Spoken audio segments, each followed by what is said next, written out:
Welcome to our channel. If you need to connect your ADT to Wi-Fi or change the network, follow these step-by-step instructions for a smooth connection process. Step 1. Open the official app for your ADT on your smartphone or tablet. Make sure you're signed in to your account. Step 2. Navigate to the device settings section and select your ADT from the list of connected devices. Step 3.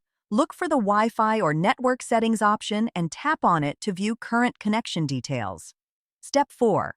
Select Change Network or Connect to Wi-Fi to begin the network connection process. Step 5.